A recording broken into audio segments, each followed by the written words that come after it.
தென்னாடுடைய சிவனே போற்றி, எந்நாட்டவர்க்கும் இறைவா போற்றி. மொழியை பற்றி படிச்சோம். படிச்சுட்டு அதனோட உள்ள இருக்கிற அமைப்பு பற்றி தொடர்ந்து படிக்கலாம் என்று சொல்லி நிறுத்தி இருக்கிறோம். அதுக்கு முன்னாடி இடையில ஒரு விஷயம். இப்ப ஒரு மனிதன் தேடுறான், ஏதோ ஒண்ணு தேடுறான்னா என்ன பொருளை தேடுவான் சொல்லுங்கள்டா. பிடிச்ச பொருள். பிடிச்சது பொருளை அந்த பொருள் எப்படி மாறும்? உன் கண்ணுல நீ என்னைக்குமே பார்க்காத பொருள் உனக்கு பிடிச்ச பொருளா இருக்குமா? இருக்காது. அப்ப பார்த்த பொருள் யாராவது வச்சிருந்து பார்க்கணும், இல்ல எங்கேயாவது பார்க்கணும். இப்ப பிடிச்ச பொருளை தேடுவீங்க. வேற சரி, அதுதான் சொன்னேன். எப்படியோ கேள்விப்பட்டு பார்த்து கண்ணு பார்த்து கேட்டு கேள்விப்பட்டு பிடிச்ச பொருளை தேடுவீங்க. இல்லைன்னா வேற என்ன பொருளை தேடுவீங்க? தொலைச்ச பொருளையும் தேடுவீங்க. இப்ப எல்லாரும் தீவிரமா தேடுற ஒரு பொருளா என்ன இருக்குது? இதுல எதை தேடுறதுக்கு?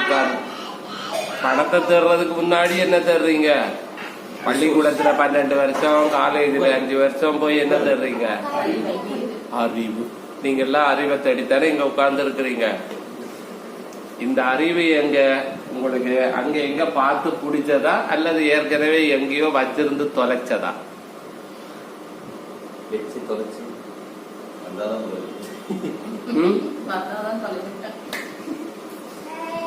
சொல்லுங்கடா.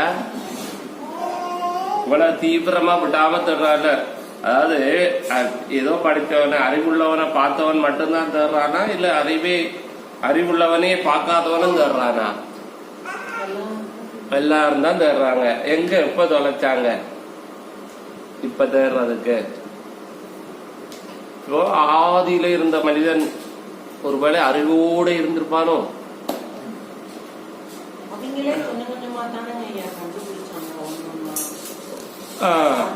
அதுதான். இப்ப முழுசா அறிவு வந்துட்டா அது என்னன்னு சொல்லுவேன்? என்ன சொல்லுவேன்? எங்க போனா முழுமை அடைஞ்சிடறவன்னு சொல்லி உபதேசம் பண்ணிட்டு திரியுறீங்க. அஜோபெருமான்கிட்ட போனா என்ன கிடைக்குங்கிறீங்க? அந்த ஒருத்தன் சொல்றான் என் குணம். அதுக்கு பேர் குணம், இதுக்கு பேர் அறிவு. குணமும் அறிவும் ஒன்னாகுமாடா? குணத்துல ஒண்ணு அறிவுன்னா ஆறுதான் அறிவு. தொல்காப்பிய சொல்லுவார், ஐம்புலன்கள் வழியா வாரது. அடுத்தது பகுத்தறிவு, 6வது அறிவு மனநே. ஆக அறிவுங்கிறது புலனுக்குள்ளால வாரது, மனசுக்குள்ளால வாரது. அறிவுன்னா இதுதான் நீங்க தேடுற அறிவு. ஆனா அவர் சொல்றது என் குணம். குணத்தில இருந்து அறிவு வருமா வராதா? குணம் என்றா தன்மை. தன்மையில இருந்து அறிவு வருமா வராதா? அறிவினால ஒருத்தர் குணம் மாறுமா மாறாதா? அறிவினால குணம் மாறும். குணத்தில இருந்து வர்ற அறிவுதான் உங்களோட சேர்த்து படைக்கப்பட்டது. மனிதனுடைய இயல்பான அறிவு குணத்தில இருந்து வர அறிவு. இன்னைக்கு உங்களுக்கு தெரிஞ்சது எல்லாம் புலன்கள் வழியா வந்த அறிவு. சரிதானே? அதனாலதான் புலன் அறிவு தவிர மெய்யறிவுன்னு ஒரு அறிவு கிடையாது. மெய்யன்னா ஞானம்தான், அது குணம்தான், இயல்பான குணம். அதுல இருந்துதான் அன்னைக்கு வேற கேட்டாங்க, இன்னேட் என்றா எப்படி? இன்போன் நாலேஜ் அப்படின்னா அது எப்படின்னு. இன்போன்னு சொன்னா அது குணத்தில இருந்து வாரது, அது அறிவில இருந்து வாரதில்லை. அந்த குணங்களுக்கெல்லாம் மூலமானதுதான் சிவம். அதுல இருந்துதான் இது எல்லாமே வரும். உங்க அறிவு இப்ப உலகத்தை பற்றி சரிதானே, உலகத்தை பற்றி எப்படி தெரிஞ்சுக்கிட்டோம்? முதல்ல நமக்கு தெரிஞ்ச அளவு இல்லையா, உள்ளத்திலே உள்ளதுதான் உலகம் அப்படின்னு தான் சொன்னோம். உலகம் கண்ணா.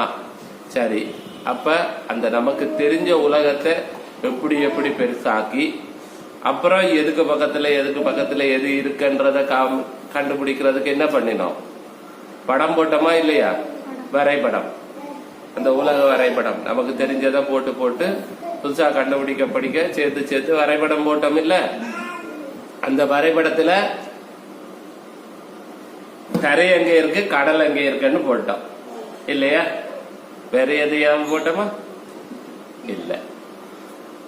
இது மட்டும் போட்டா போதுமா? இதுக்கப்புறம் இந்தியான்னு ஒரு தரை, இந்த தரையில எல்லாம் தீவு தானே, தீவு மட்டும்தானே இருக்கு, வேற ஏதாவது இருக்கா? அதாவது தண்ணிக்குள்ள அங்கங்க துண்டு துண்டா தரை மிதக்குது. 4 பக்கம் தண்ணி இருந்தா நடுவில் இருக்கிற தீவு தானே. அப்ப கண்டம் சொல்றீங்களே, அது என்னது? கண்டம்னா பெரிய நிலமா இருந்தா, பெரிய தீவா இருந்தா கண்டம்னு சொல்லுவோம். சின்ன கண்டமா இருந்தா தீவுன்னு சொல்லுவோம். என்ன சபரி, புரியுதா? குழப்பமா இருக்கா? அது பேர் தான் மாத்தி வச்சிருக்கோம், சரிதானே? அப்போ இந்த கண்டங்கள், கடல்கள் எல்லாத்துக்கும் பேர் வச்சோம், ரைட், விடுங்க. இப்ப என்ன பிரச்சனைன்னா, அதுக்கு பிறகு அதுல நாடுங்கிறத நீங்க மாறி மாறி கோடு போடுவீங்க. இன்னைக்கு ஒரே நாடா இருக்கிறது நாளைக்கு 4 நாடா மாறிடும் இல்ல? அது மாதிரி அது உங்க விருப்பம். நீங்க வரைபடத்துல இப்ப நேற்று வரையும் இந்தியாவா இருந்தது, இன்னைக்கு நேபாள் தன்னோட நாடு கோட்டை மாத்தி போட்டு படத்தை வெளியிட்டான். அது தெரியுமா? அமிர்த கணேசனுக்கு சண்டை நடக்குது. உங்க நாட்டை தன்னோட நாட்டுக்குள்ள சேர்த்து கோடு போட்டு படம் வரைஞ்சிட்டான்டா நேபாள்காரன். என்ன பண்ணுவேன்? உங்க நிலத்தை தன்னோட நிலம் பக்கத்து நிலத்துக்காரன் வரப்ப தள்ளி வச்சுட்டா என்ன பண்ணுவேன்? வேலிய தள்ளி போட்டாருன்னா என்ன பண்ணுவேன்? சண்டை போடணும். அப்புறம் கத்தியால ஒருத்தர் நிலத்தை வட்டிக்கணுமா? Very good. இந்தியாவும் நேபாளும் எப்ப வெட்டுப்படுது? இதை நான் பேச வரல. அதே மாதிரி சரிதானே அமிர்த கிடைத்தா, ஒவ்வொரு நாட்டுக்குள்ளேயும் மலை இருக்கு, ஆறு இருக்கு, காடு இருக்கு, விலங்குகள் இருக்கு. இது எல்லாம் எப்படி வரைபடத்துல குறிப்பிடுறது? எப்படி குறிப்பிடலாம்?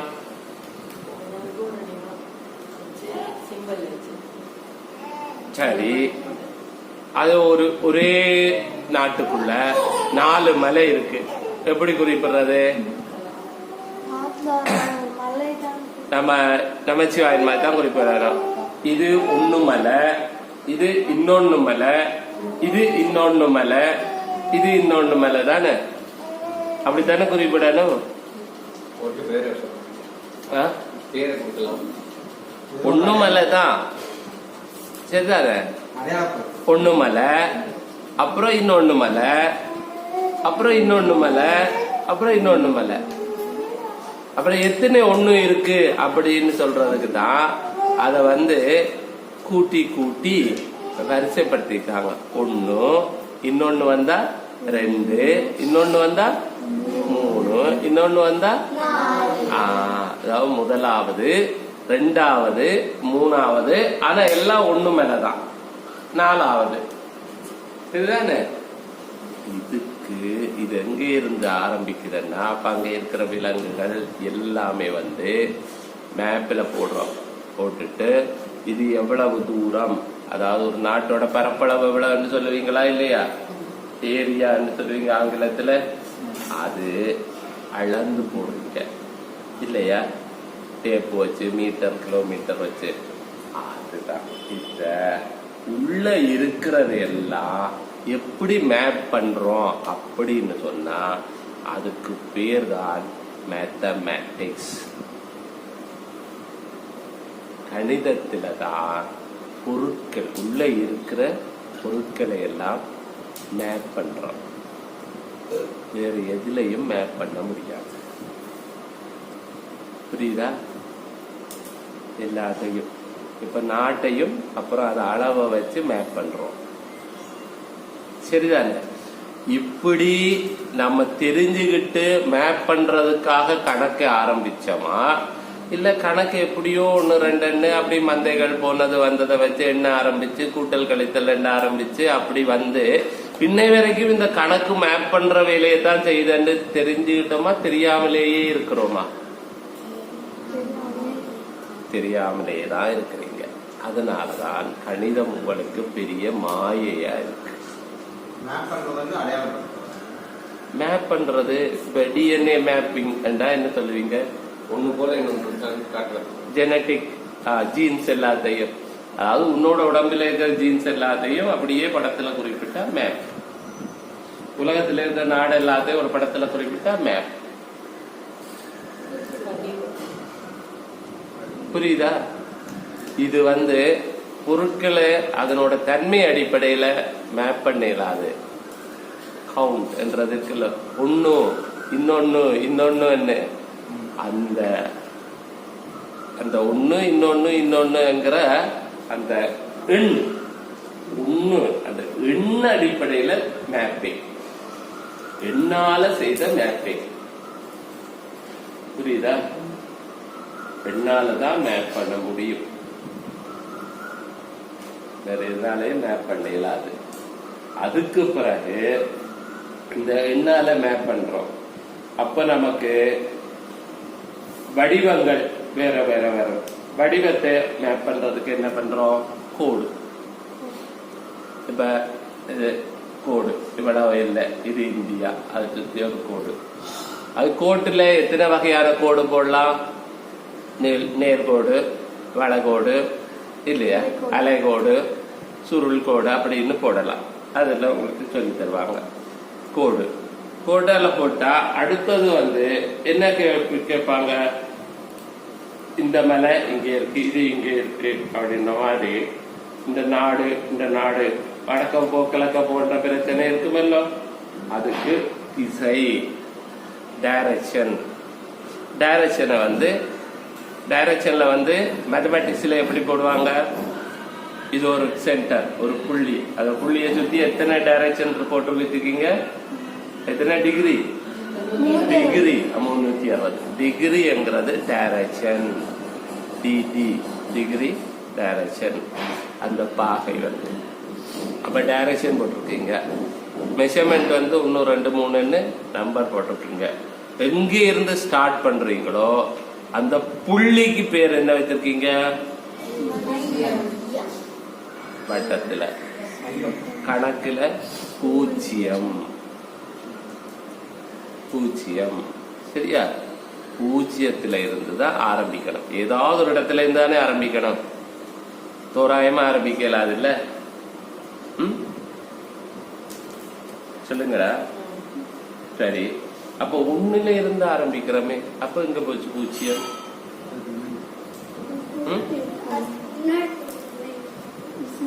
ஒண்ணுல இருந்து ஆரம்பிக்கும் போது 0 அங்க போச்சு. அதாவது எப்பவுமே 0 கற்பனை தான்.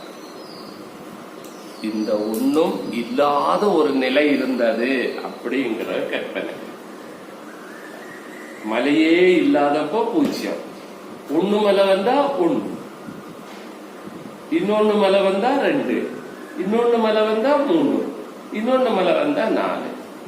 அப்ப ஒண்ணுமே இல்லாத நிலை அப்படிங்கிற ஒரு கற்பனை எண்ண வச்சுக்கிட்டு தான் இந்த கணிதம் என்கிற வரைபட கணக்க ஓட்டுறோம். அந்த கற்பனை அடிபட்டு போச்சுன்னா இந்த கணக்கே அடிபட்டு போயிடும். அப்புறம் இன்னொரு கற்பனை வச்சிருக்கிறோம். என்ன? நம்ம இவ்வளவுதான் கண்டுபிடிச்சிருக்கிறோம், ஆனா எவ்வளவு வேணாலும் இது மாதிரி இருக்கலாம். அந்த கடைசி எவ்வளவு வேணாலும் இருக்கலாம் என்கிற எண்ணுக்கு என்ன பேர் வச்சிருக்கிறோம்? இன்ஃபினிட்டி, முடிவிலி அப்படிங்க. ஆக பூஜ்ஜியம் முடிவிலி என்கிற ரெண்டு கற்பனை எண்களுக்கு நடுவில், அது எண்ணே இல்லை, ரெண்டு கற்பனைக்கு நடுவில் இந்த எண்களை உட்கார வச்சு அதுல நம்ம உலகத்துல பாக்குறது எல்லாத்தையும் மேப் பண்றோம். சரிதானே? ஒண்ணு எண்ணிக்கை வரிசைய சொல்றோம், இன்னொன்னு வடிவத்தை சொல்றோம். சரிதானே? அப்ப கோடு வருது. அடுத்தது திசைய சொல்றோம். சரிதானே? அப்ப நீளம், லென்த், டைரக்ஷன் டி. சரிதானே? இது ரெண்டும் உங்களுக்கு டைரக்ஷன் டிகிரி. சரிதானே? அடுத்தது ஷேப். இந்த ஷேப் நம்ம பார்க்கிறோம். இப்ப மேத்தமெட்டிக்ஸ்லயும் ஷேப்பை தான் போடுறோம். சதுரம், நீள் சதுரம், முக்கோணம், வட்டம். ஓவியத்திலையும் ஷேப்பை தான் போடுறோம். அமிர்தகடை, கலசம் எல்லாத்தையும் போட்டு கொடுப்பாருல்ல பாண்டியன் ஐயா. இந்த ரெண்டு ஷேப்புக்கு என்ன வித்தியாசம்?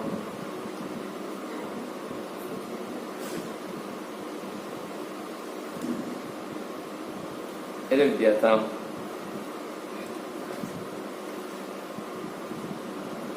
அது வரையறுக்கப்பட்டிருக்குது. வட்டம், சதுரம் அப்படின்னு சொல்லி இதுனா இப்படித்தான் இருக்கும், அப்படித்தான் இருக்குன்னு சொல்லி அதுக்கு ஒரு வரையறை செஞ்சு வச்சிருக்கிறோம். ஆனா உறுப்புகள் இதெல்லாம் போடும்போது ஒவ்வொருத்தருக்கும் ஒரு மாதிரி மாறுனாங்க. அது கண்ணுக்கு தெரிகிற கோடுகளை தான் போடுறோம். கோடுகள் தான் எல்லை என்றதை தான் போடுறோம், எல்லா எல்லையும். ஆனா இது முக்கியமா கணிதத்துல போடுறது வெளியே இருக்கிற எல்லை மட்டும்தான் போடுவோம். அதுக்குள்ள வேற வேற கோடுகள் எல்லாம் இருக்குமல்லோ, அந்த உட்கோடுகள் எல்லாத்தையும் நம்ம குறிப்பிட்டவன்னா அது ஓவியமாயிடும்.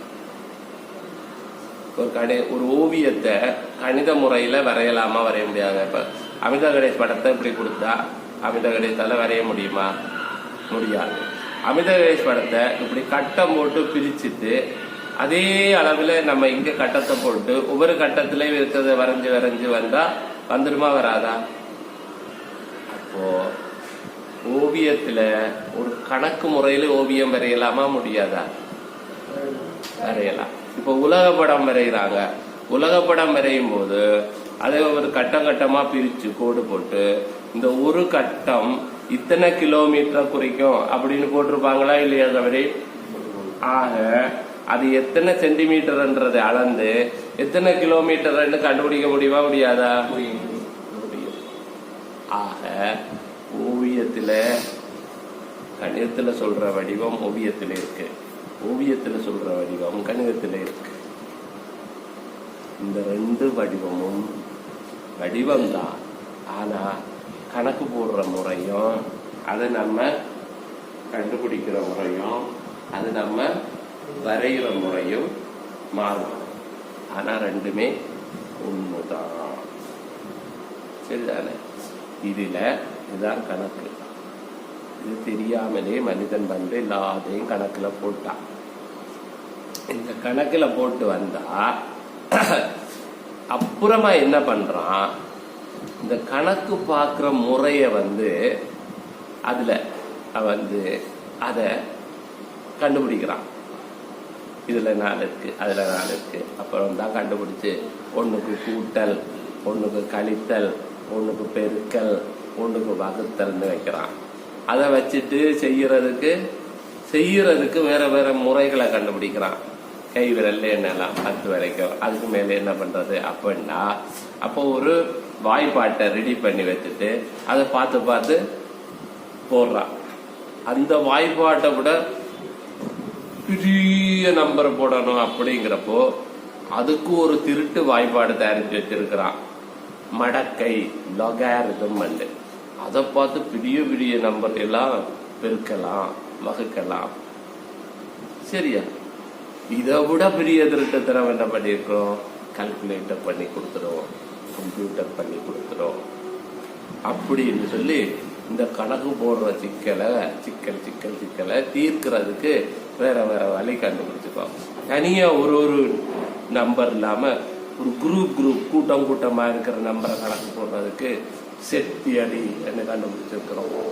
அதுல ரோவும்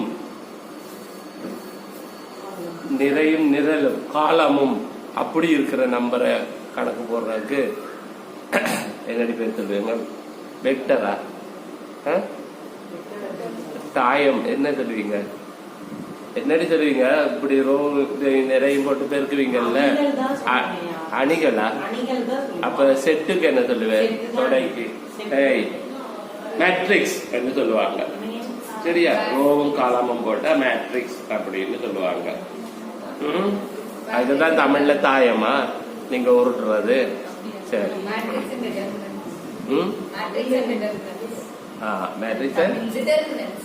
டிட்டர்மினன்ட் இருக்கிறாங்க. கணித மேதைகளை தான் கேட்கணும், எனக்கு தெரியாது. அது வந்து மேட்ரிக்ஸ் சொல்லுவாங்க. அப்புறம் இத திரும்ப இந்த என்ன அளந்து போட்ட கோட்டுல இந்த படத்தை போடுறது, இந்த புள்ளிகளை குறிக்கிறது அப்படின்னு திரும்ப தலைகளா வருவாங்க முதல்ல. அப்ப அதுக்கு பேர் சொல்லுவாங்க கிராஃப் அப்படின்னு. சரியா?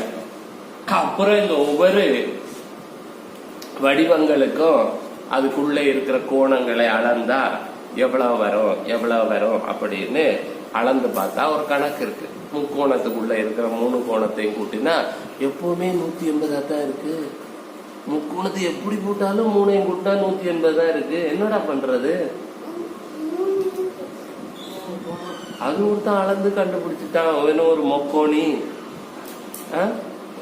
அப்புறம் இப்படி செங்கோண முக்கோணம் போடுவாங்கல்ல, இது ஒரு 90 டிகிரி இருக்குன்னா அப்புறம் அதை அளந்து பார்த்தா தெரியுமாடா, இந்த பக்கம் ஒரு ஸ்கொயர் போட்டான், இந்த பக்கம் ஒரு ஸ்கொயர் போட்டான், இந்த பக்கம் ஒரு ஸ்கொயர் போட்டான். இந்த 2 ஸ்கொயரோட பரப்பளவை கூட்டினா அந்த ஸ்கொயரோட பரப்பளவு வருது. அவனுக்கு பேர் தான் பீத்தாகரஸ். பரப்பளவை கண்டுபிடிக்கிறது தான் a into a அப்படின்னு ஸ்கொயர் என்றா a square plus b square is equal to c square அப்படின்னு அது ஒருத்தன் கண்டுபிடிச்சான். அதே மாதிரி வட்டத்துக்குள்ள வேற வேற கோட்டை போட்டு பார்த்தா அதெல்லாம் மாறாமலே இருக்கு. இந்த மாயத்துக்கு பதில் சொல்லுங்கடா பாப்பா. எப்படிடா இதெல்லாம் மாறாமல் ஒரே அளவாவே இருக்கு?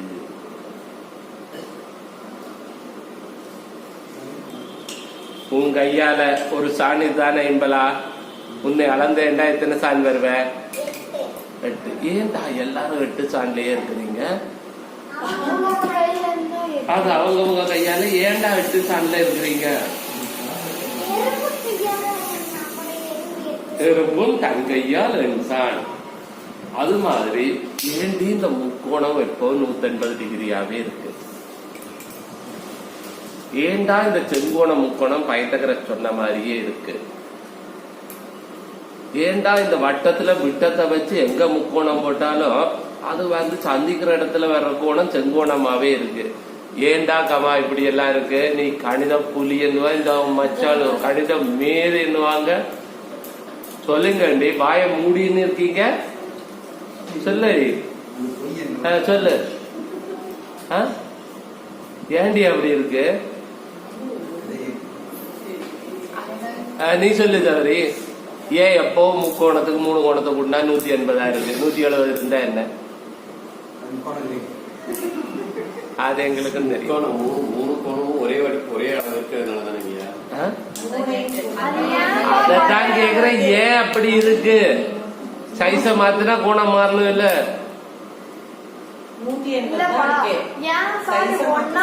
பைத்தகரஸ் சொன்னது ஏன் உண்மையா இருக்கு? ஜியோமெட்ரியில இருக்கிற தியரமும் எப்படி உண்மையா இருக்கு? எனக்கு தெரியாது. ஏன் உன்னோட கையால அளந்தா நீ 8 சாணிலேயே இருக்கிற? இது இயற்கை படைப்பு. அது இயக்க படைப்பா? இதுவும் இயக்க படைப்பு தான். ஏதோ சொல்லுவீங்க மரபு, அது மாதிரி இந்த மாதிரி இருக்கிறதான் சொல்லுவாங்க. இயல்பு அப்படின்னு சொல்றது. இயல்புன்றது அது இங்க வந்து பொருந்தாது. இயற்கை, அதாவது ஃபேக்டர்னு சொல்லுவாங்க உங்க அறிவில். அறிவியல் என்ற ஒரு பாடம் கிடையவே கிடையாது. அறிவியல் என்றா ஸ்டடி ஆஃப் நாலேஜ் என்ற அர்த்தம். விஞ்ஞானம் தான் இருக்கு. உங்களுக்கு தெரிஞ்சதெல்லாம் விஞ்ஞானம் தான். அறிவியல் என்று மொக்க கணக்குக்கு பின்னாடி விஞ்ஞானம் வடமொழின்னு மாற்றி வச்சிருக்காருங்க.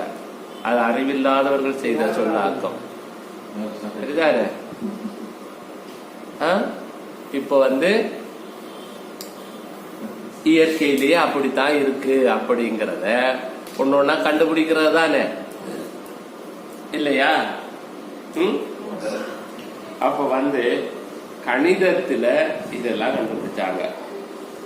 இது கணிதத்துல கண்டுபிடிச்சாங்களா? சரியா போச்சு. இதுதான் கணக்கு, வேற ஒண்ணும் இல்ல. திருன்னு முழிக்க கூடாது. எந்த கணக்க போடுறதுனாலும் அதுக்கு வாய்ப்பாடு அங்க இருக்கு, டேபிள் அங்க இருக்கு அப்படின்னு கேட்டுடணும். டேபிளை பார்த்து போடுறதுதான் கணக்கு. சும்மா நம்மள கைய கண்ணை மூடிட்டு கணக்கு போட ஆறு சொன்னாலும் பலா 2 பிடர் இல்ல 2 வச்சிடணும். அடுத்தது என்ன? அடுத்தது அதுக்கு மேல பெரிய கணக்கு போகும்போது ஃபார்முலா இருக்கு. என்ன ஃபார்முலால போடுறதுன்னு சொல்லணும்.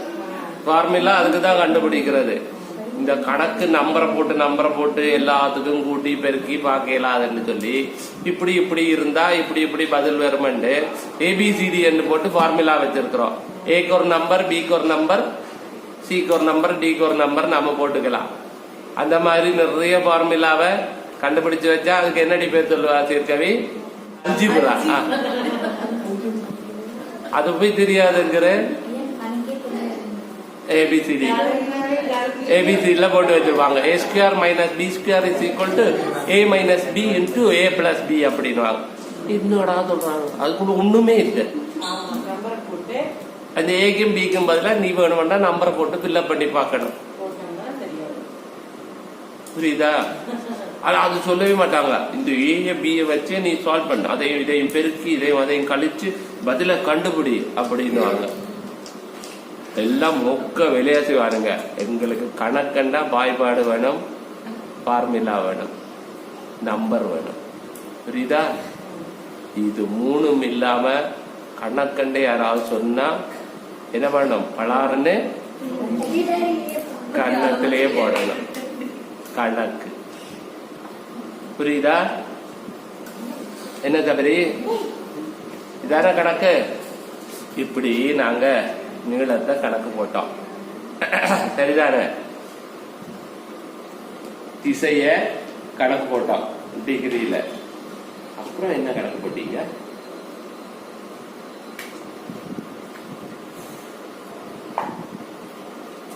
இடை எண்ணொன்னு கணக்கு போட்டீங்கல்ல, அது என்ன இடை எண்ணா?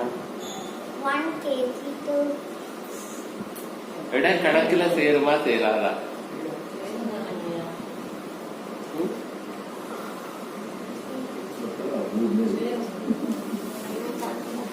நம்பர் வந்துட்டாலே கணக்கு வந்துருதுங்க. இது எல்லாமே வந்து மெட்டீரியல். நல்லா கேளுங்கடா, இதெல்லாம் பொருளோட சம்பந்தப்பட்டது. இத மெல்ல வந்து அப்படி நைஸா எக்ஸ்டெண்ட் பண்றாங்க. அது என்ன சொல்ல பார்ப்போம். இந்த பொருள் முடிஞ்சதுன்னு சொன்னா நமக்கு கண்ணுக்கு தெரியாத ஒன்று இருக்கு. அது என்னன்னு சொன்னா சக்தி, ஆற்றல். ஒரு சக்தி. இப்ப போய் அமிர்த கணேசன் அப்படி தள்ளுறோம் அப்படின்னு அசையாம இருக்கிறான். சரி, கொஞ்சம் தள்ளிட்டோம் அமிர்த கணேசன். அப்புறம் போய் சபரி மாமா தள்ளுறோம். யார தள்ளுறது ஈஸி? ஏன்? அந்த மாதிரி அதிகம் போஸ் பயன்படுத்தி தான் தள்ளணும். இவனை கொஞ்சம் போஸ் பயன்படுத்தி தான் தள்ளணும். அப்படின்னா இவனுக்கு ஏதோ ஒண்ணு அதிகமா இருக்கு, இவனுக்கு குறைச்சலா இருக்கு, அவனுக்கு அதிகமா இருக்கு. அதுக்கு என்ன பேர் வைக்கலாம்? தன்னிலையில் மாறாத தன்மை, மானம். தன்னிலை தாழாமையும் அந்நிலை தாழ்ந்தக்கால் உயிர் வாழாமையும் மானம் எனப்படும். ஒவ்வொரு பொருளுக்கும் எவ்வளவு மானம் இருக்கோ அதுக்கு பேர் ஆங்கிலத்துல மாஸ். திணிவு, மெஷர் ஆஃப் இனர்ஷியா. இனர்ஷியாங்கிற அந்த மாறாத தன்மைய அளந்தால் அத மாசன்னு சொல்லுவோம். சரியா? இந்த எல்லா மாசையும் ஒரு சக்தி இழுத்து ஒட்டி வச்சிருக்கு. அதனாலதான் அதுக்கு மாசே இருக்குது. எது இழுத்து ஒட்டி வச்சிருக்கு? அதனால அசைக்க முடியாது. எது இழுத்து வச்சிருக்கு? பூமிடா. பூமி இல்லைன்னா கேமரா பறக்குண்டா மேல வானத்துல. பூமி இழுக்கலன்னா நீ எப்படி தரையில நடப்ப? அம்புலியில இறங்கி இப்படி மிதந்த மாதிரி இல்ல மிதப்ப. நீலாம் ஆம்ஸ்ட்ராங் எப்படின்னா அவனை புவியீர்ப்பு இல்லாத இடத்துல கொண்டு போய் விடணும். பூமியை தாண்டி வெளியில ஸ்பேஸ்ல இழுக்குது இல்ல, அந்த இழுக்கிற விசைக்கு பேர் புவியீர்ப்பு விசை. இந்த மாச எவ்வளவு தூரம் இந்த ஜி கிராவிட்டி இழுக்குதோ அதுக்கு பேர் தான் எடை. எத்தனை கிலோன்னு அளக்குறீங்க. இது உனக்கு தெரியுமா தெரியாதா? தெரியாதா? W=mg என்று சொல்லி படிச்சிருக்கியா இல்லையா? படிக்கலையா?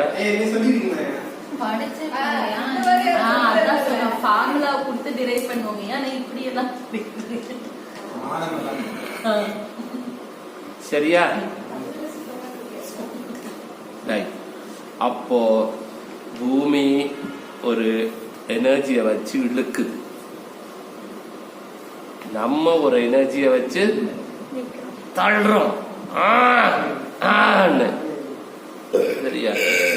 இந்த தள்ளுற எனர்ஜி நம்ம கையால தள்ளுற வரைக்கும், காலால தள்ளுற வரைக்கும் பிசிக்கல் எனர்ஜி, தலையால தள்ளுற வரைக்கும்.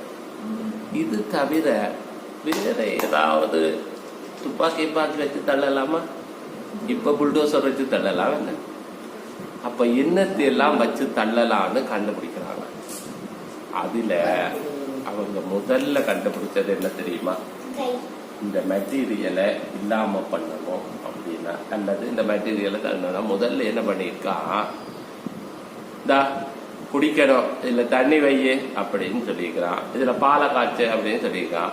அவன் ஒரு தட்டால மூடிட்டு காய்ச்சிருக்கான். அது பார்த்தா இந்த கெட்டில்னு ஒண்ணு வச்சிருப்பாங்கல்ல, அந்த டீ போடுறதுக்கு முன்னாடி மூக்கோட இருக்க மூடி வச்சுட்டு அது ஒரு நாய் பார்த்துட்டே நின்னுதா.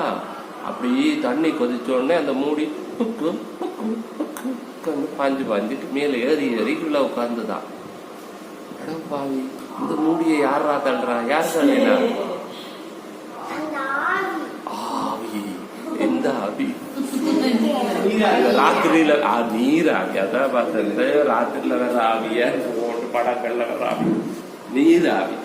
அதனால இந்த நீராவிய வச்சு எத்த வேணாலும் தள்ளலாம் அப்படின்னு தெரிஞ்சுக்கிட்டு கட்டிய போட்டு குளுத்தி குழாய் வழியா நீராவிய விட்டு காத்தாடிய வச்சு சுத்தி டுட்டும் என்னத்தையோட விட்டா ரயில. ட்ரெயின் முதல்ல வந்த ட்ரெயின் ஸ்டீம் என்ஜின், நீராவி என்ஜின். நீராவிய வச்சு ஓட்டினான். அது ஓடிச்சுதா? சரிதானே? வேற என்ன ஆவியெல்லாம் வச்சிருந்தான்.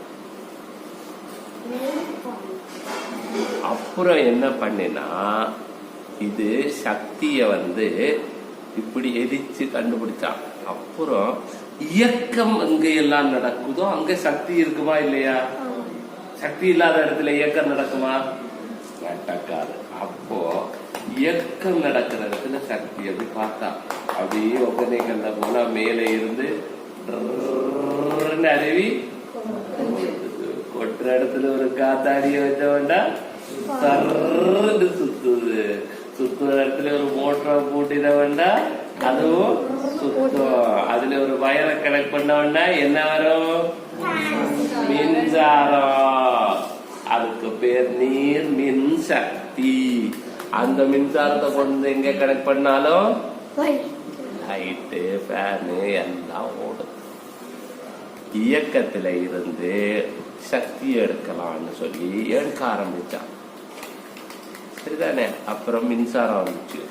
அந்த மின்சாரத்தை இப்ப காற்றாலை மின்சாரம் அப்படிங்கிறாங்க. காற்றாலை மின்சாரம் வந்து அங்க என்ன வரும்?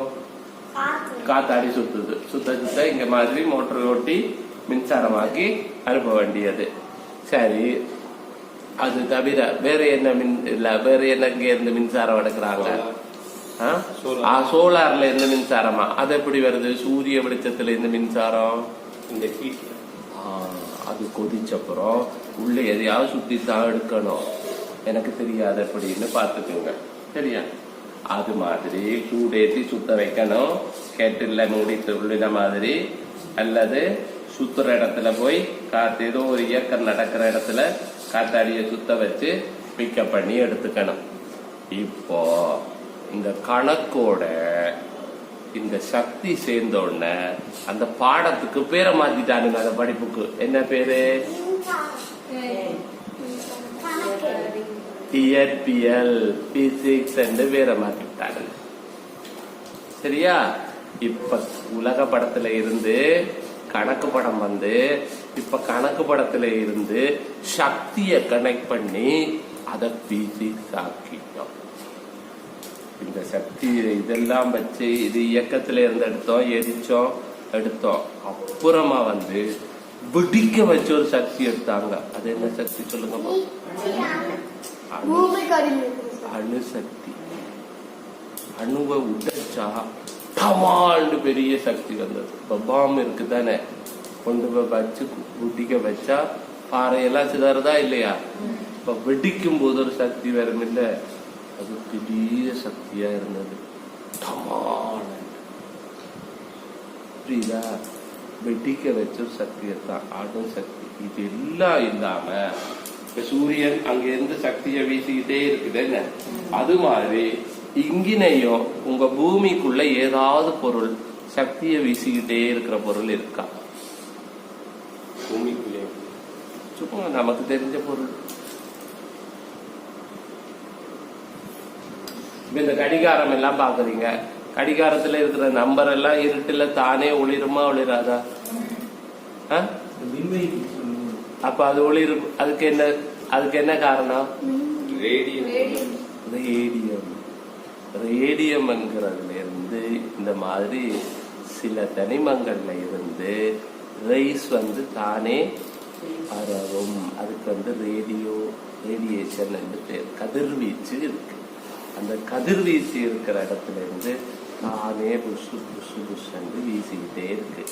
அந்த கதிர் பயங்கரமான சக்தி. இப்ப அமித கடை சதையெல்லாம் தொலைச்சிட்டு போகுமா போகாதா? எக்ஸ்ரே எடுக்கிறேன்னா அதுதான். அந்த கதிரை உள்ள விட்டு அடிச்சா சதைக்குள்ளாலே அது பிச்சுக்கிட்டு போயிடும். எலும்பு மட்டும் இப்படி தெரியும். அப்படித்தானே எக்ஸ்ரே எடுத்திருப்பாங்க. எலும்பு கூடு மட்டும் தானே பார்க்கலாம். இப்படி கை மூடிட்டு போச்சிருந்தா இல்லை, இது எல்லாம் பிச்சுக்கிட்டு போயிடும். அதை விட்டமண்டா, ஒரேடியா விட்டமண்டா ஆளையே காலி பண்ணிடும், அழிச்சு கொண்டு போயிடும். ஒரு நாள் ராத்திரி லெபார்டரியில வேலை செய்யற சயின்டிஸ்ட் மேரி கியூரியும் அவருடைய வீட்டுக்காரர் பீரி கியூரியும், இந்த மேரி கியூரி அம்மையார் ஒரு நாள் இரவு கையில் ஒரு விளக்கு எடுத்துட்டு ஏதோ அவசரமா சிந்தனை வந்துச்சேன்னு அவங்களோட லெபார்டரி ஆய்வு கூடத்துக்கு போறா. அங்க போனா திடீர்னு ஒரு இடத்துல இருந்து ஒரு வெளிச்சம் வருது. என்னடான்னு போய் பார்த்தா அங்க ஒரு டிஷ்யூல சுத்தி வச்ச ரேடியம் இருந்துதான்.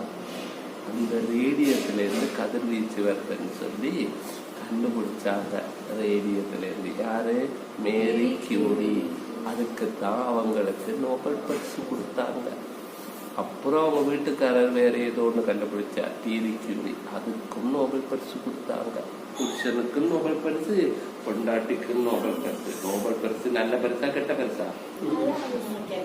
கெட்ட பரிசா. பாத்தியா? ஏன்னா இந்த குண்டே தெரியாது, வெடிச்சு சக்தியை கொண்டு வர. அந்த காலத்துல முதலாவது உலக யுத்தத்துல ஒரு குண்டு கண்டுபிடிச்சவர் நோபல், அல்ஃபிரட் நோபல். அந்த குண்டுக்கு என்ன பேரு? டைனமைட். டைனமைட். அந்த குண்டத்தான் கொளுத்திட்டு தூக்கி வீசி கொலையா மக்களை செஞ்சாங்க. அதை கண்டுபிடிச்சவர் நோபல். அவர் கண்டுபிடிச்சது பாறையை உடைக்கிறதுக்கு, மனுஷன் கடப்பாரை வச்சு சிரமப்படுறானே, இதை வச்சு உடைக்கலாமேன்னு. ஆனா அதை போட்டு மனுஷனை ஒண்ணு தீர்த்துட்டாங்க முதலாவது உலக யுத்தத்துல. அதனால அவருக்கு வந்த காசு ஏராளம். இந்த மாதிரி இருக்கிறப்போ ஒரு நாள் தவறா ஒரு வதந்தி பரவிடுச்சு, நோபல் செத்து போனாருன்னு. அப்ப பிரான்ஸ்ல என்ன நினைக்கிறேன், அங்க செய்தித்தாள்ல தலைப்பு செய்தி போட்டு விட்டாங்க, மரண வியாபாரி மரணம். மரணத்தை வித்த வியாபாரி. டைனமைட் வித்து காசு சம்பாதிச்சாருன்னா மரணத்தை தானே வித்தாரு. அதனால இந்த தலைப்பை பார்த்துட்டு ஐயோ நான் செத்து போனா இவ்வளவு கேவலமா சொல்ல போறாங்களேன்னு சொல்லித்தான் அவர் தான் சம்பாதிச்ச காசு எல்லாத்தையும் வங்கியில போட்டு இந்த வட்டியை எடுத்து வருஷாவர்த்தம் ஆக்கபூர்வமான கண்டுபிடிக்கிறவனுக்கு தான் அதை கொடுக்கணும், குண்டு கண்டுபிடிக்கிறவனுக்கு நோபல் பரிசு கிடைக்காது அப்படின்னு போட்டு வச்சார். அது மரணத்தை வித்த காசுங்கிறதால உங்க அம்மா சொல்றா கெட்ட பரிசு. பரவாயில்லையா? நீ என்ன சொல்ற?